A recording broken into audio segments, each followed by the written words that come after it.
What is up, guys? None of the sites. In this video, I'm going to show you how you can connect your Google Drive with your n8n. So first, you need to head over to your n8n's website, and then when you log in with your n8n account credentials, you need to click on Create New Workflow, and after that, you need to click on this Add First Step. From here, you need to click on Trigger manually, and then click on this plus icon and search for Google Drive. After typing Google, here you will see Google Drive. Click on it once, and after that, you need to choose a file action. I'll click on create folder, and after that here I need to select a new credential. I'll click on select credential and then create new credential, and here I have two options to connect the OAuth or the service account. So I'll go with my OAuth, and I need the client ID and the client secret. So to get the client ID and client secret, you need to head over to the Google Cloud Console by just simply typing console.cloud.google, and after that here on the left side, you need to click on this navigation menu, and here you will see the make Docker project. Click on this and then click on new project. After clicking on new project, here you need to name your new project, and as you can see I have reached my project limit, so I'll just choose this particular project, and now from here I'll click on these three lines.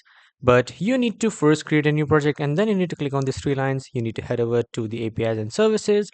After that you need to click on OAuth consent screen.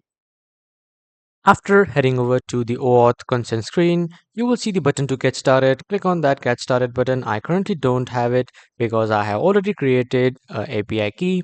But if you haven't created the API key in the new project, you will see the button. So you can just simply enter all the details and then create a new credential. And after that here, when you just go back, here you will see and section of credentials. From here you will see all the credentials that you have created.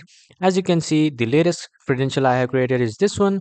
I'll click on it once, and after clicking here you will see the information will open of these credentials.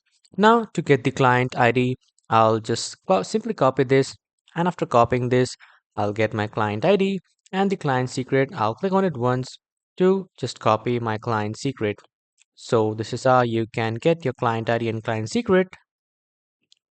I currently don't have to just copy my client secret because my client secret viewing opportunity or viewing time has been expired.